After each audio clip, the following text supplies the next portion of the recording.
Hey, welcome back, everybody. Of course, this is Dr. Keith McNally, and this is the Question Guy podcast. And this is season 3, and I love saying that. I'm here with Eileen Bild, and she's going to talk about her story. The thing about this story is I am clueless as to what it is. So this is going to be a brand new conversation that we've never had before, that I've never had before. I've never gone into a conversation cold.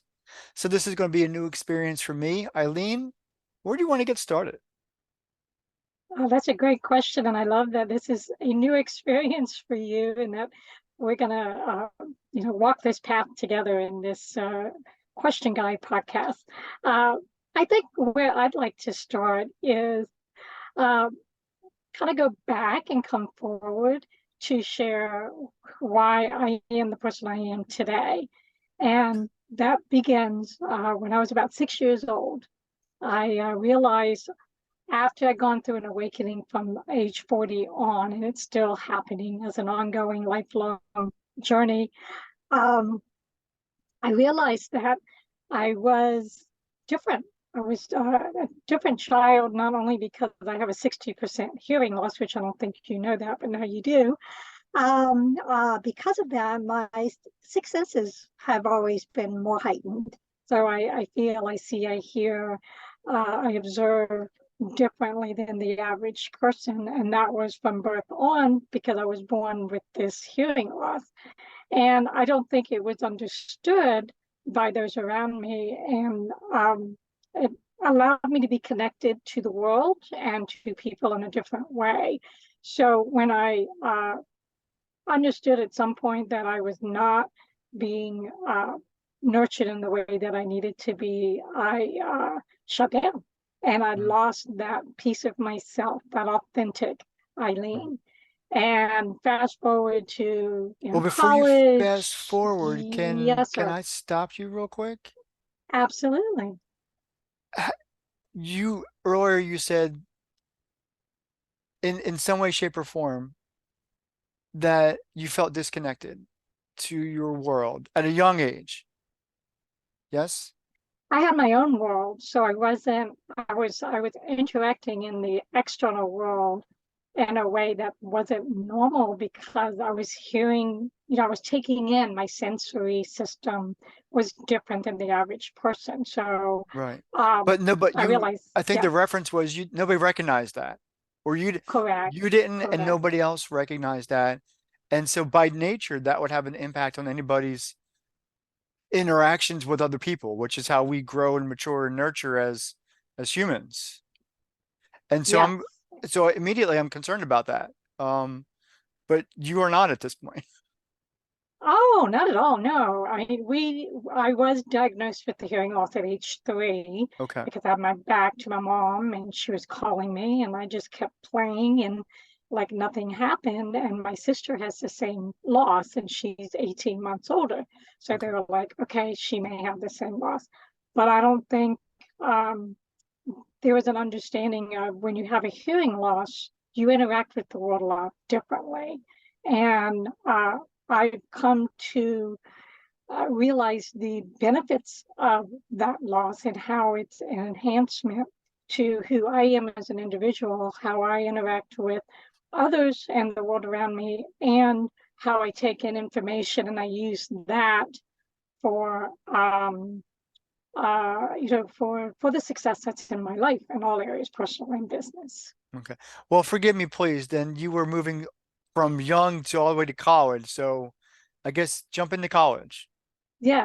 So along all that way, I'm this other Eileen, um, and so I go to college and I get married and I have kids, and then there was this debilitating condition, medical condition that came on, and it almost killed me. I was totally debilitated.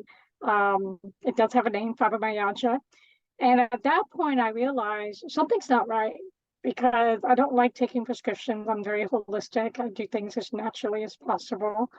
And I knew intuitively and instinctively something needed to change, something needed to happen, that I wasn't meant to live the rest of my life with this chronic sickness and disease. I call it condition. I don't think it's a disease.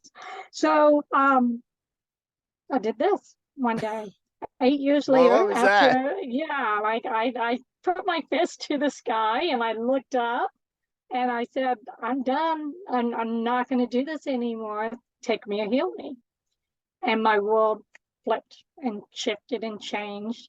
And from that point forward, I was on a different path, and it was became a path of growth, transformation, the butterfly, blooming out of the chrysalis, higher awareness, and it just opened me up to realize that I'm a unique person that has gifts and skills to um, to be a leader and to show people that they matter and that there is a beautiful world out there and we can live a fulfilling life, but we have to be in our authentic true self with strength, what I call strength with grace, with boundaries, and to be okay to be who we are, no matter what that represents or looks like.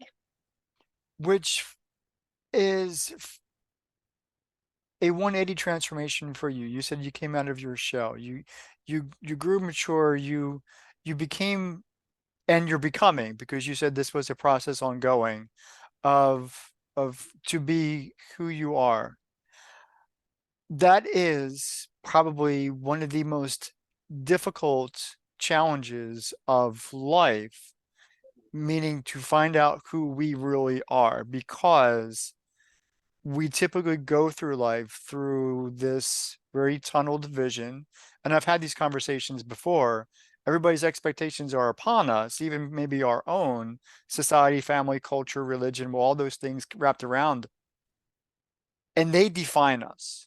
Those things define us. But you know, I know that those things don't define us. They may place labels on us. How do you really know who you are, Eileen? How do we find out who we are?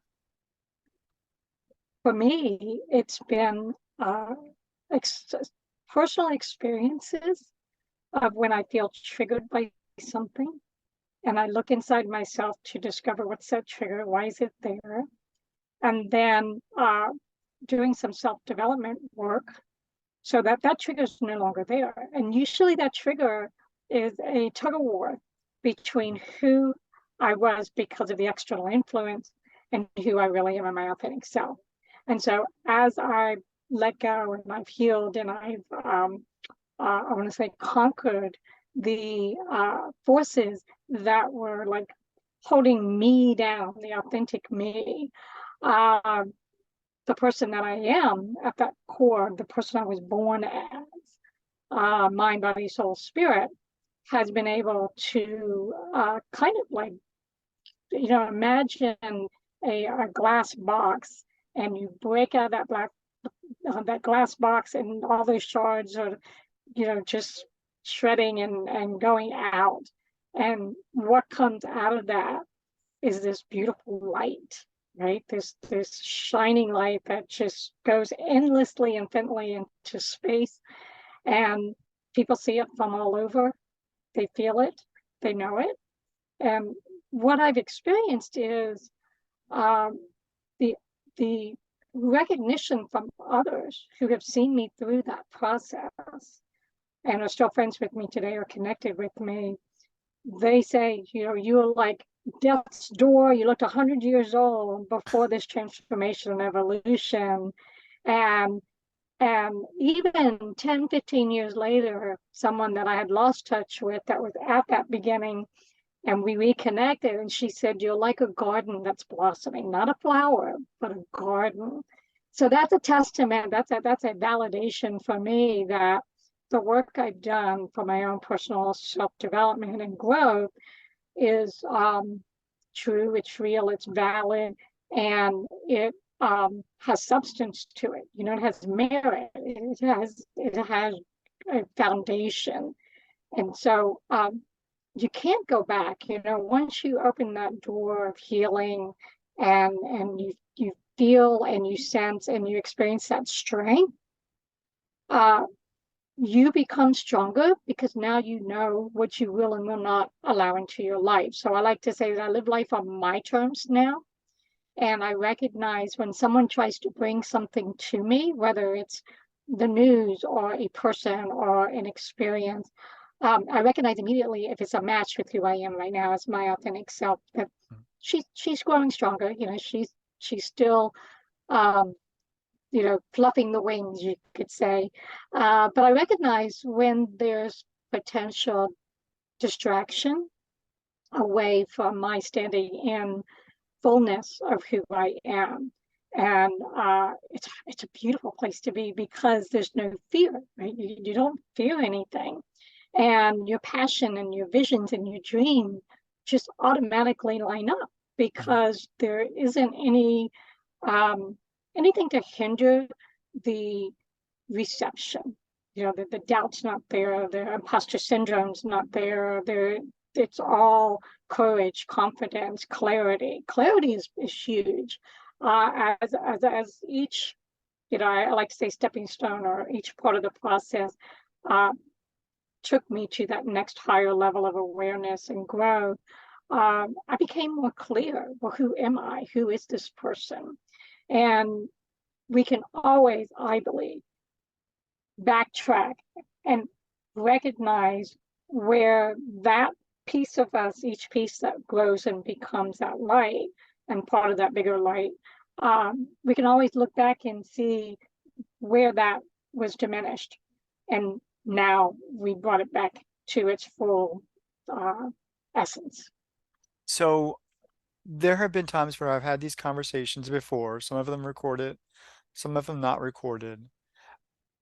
I have to ask because right now we're talking at like a 50,000 foot view and we're looking down at this process, this growth and maturity, and as you said, almost an explosion of who you are, breaking out of this box, leaving the shreds of glass where they lay, and then expanding as light and energy. But my questions are really more practical and concrete, meaning what is that process of growth? And everybody's words who answer this question are a bit different. And I wouldn't mind if you would explain, like, did you read a book? Did you meditate? Did you do yoga? What is the thing? What are the things? What are those real actionable items? And I don't want to sound very mechanical here, but it's not just one day, or is it? I mean, it may be because when we talk about a caterpillar turning into a butterfly, it's not something the caterpillar, I don't think, is, in there and I'll go and become a butterfly. It's a natural, it's natural. And I'm even at a loss for words. I'm the question guy. It's a natural progression of the creature's life. So I don't know. I'm at an imbalance. Are there practical steps, or is there really just a natural transition of a person? Can you Okay. answer that? Yes, absolutely. I'll help you balance that because it's a combination of both, which is the Okay. beautiful part about it. So the practical is, yes, there were books. I have people that have were well, actually, two of them have passed on. So Wayne Dyer was somebody that I read a lot and followed his talking and speaking that he did. Uh, and Louise Hay, she healed herself from cancer, and she was instrumental in the books that she wrote and the information she had out there to help me. My mental state was very important. My mental state, I had to shift out of the victim, and I have fibromyalgia. I am this, in this condition. And I had to totally eliminate all that thinking. And I had to change my neural pathways to where I was happy, healthy, what I wanted to become. So I meditated. I read a lot. tons and tons of books. I mean, I was like absorbing information because I wasn't aware of the ability, the power that we have to become empowered as our authentic self. Because if you think about it, from birth on until unless we're nurtured to be an empowered being and to know who our authentic self is in that autonomous stage, Mhm. we're very disempowered because if we don't fit the ideal of whoever is nurturing us into adulthood, then that part of us that wants to be expressed is suppressed. And so we're not typically raised to understand that inner self in order to be in the physical world in a fulfilling way. So I had to learn all about that at age 40 on, and it was like a kid in a candy store. I mean, I could not get enough information, go to enough, live presentations, and it was like these ahas that my brain just exploded and opened up to receiving and integrating into my like my knowledge base, my wisdom base. So then that information translated into my becoming really connected to the natural world of healing ourselves, making sure we have the nutrients we need for the body, making sure the thinking is in a positive state of mind, making sure that I'm physically in shape. So I set myself on a protocol of mind and body and spirit, and I meditated. I worked with a life coach. I did all of these things, and my symptoms all went away in 3 months. Had it for 8 years, 3 months. And as part of that, I became a healer. I became a life coach. I call myself a breakthrough spark coach. And I got Oh, my master's. what? Oh, What? yeah. Well, so it's on my screen there, a breakthrough spark coach. Oh, yeah. Yeah. So So talk to me, talk to you about that. just the acronym, Okay. SPARK. Uh, SPRK is for success and presence and action and results and knowledge. So everything, yes. Well, I know I didn't want to interrupt, but you mentioned everything but, and I know, and you probably know her too, Dory Staley out in North Carolina.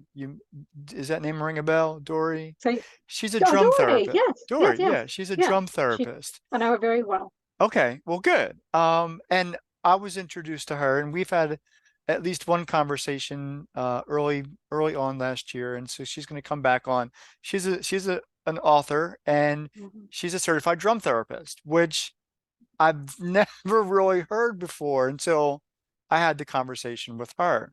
And her story is, and I don't want to give away teasers because I do want people to watch the conversation on my YouTube channel, but by playing the drum and the vibrations of the drum, and I'm not any drum scientist here, she claims, in addition to whatever divine spirit there is, that she was healed. I mean, she was beat up. I mean, she was run over by a bicycle, a guy on a Right. bicycle, which is the story. Mhm. And but she was, and so her body was. Long story short, she was healed through vibration. Mhm. Do you tap into that as well in terms of your holistic self understanding vibrations? Because you talked about everything Absolutely. else. Yeah. Oh, okay. Yeah. I actually have a drum, and I use drum Okay. in sessions, and yeah, I used to be part of an all-female drum ensemble, and You. yeah, me. Oh, well, I say for that for and the for the drum, like what okay. she has. Yeah, Okay, cool. And yeah, and that's what she does. But this isn't about her, this is about you. So correct. so correct. This is about you. So your holistic self, what is do you define it? Like you talked about mind, body, spirit, and now Yes. vibration, whatever that part of it. what is the holistic, and you've used the word authentic several times in Hmm. this conversation. Hmm. What really does that mean? And what does it mean to you? That means, wow. So authentic means that you don't question anything about the self. So I don't question the decisions I make. I don't question, uh, you know, what what makes me thrive. What drives me to do the things that I do. And I'm very excited about the creative and artistic side of who I am. But we live in a physical world, so we have to bring that uh, part of us through into the physical to uh, bring that into a experience that shows the results of who that inner essence is of who I am, which is a beautiful being that matters, that has a purpose, that has a reason, that's here. And my reason may be different than your reason. So you have your own special essence and being of who you are.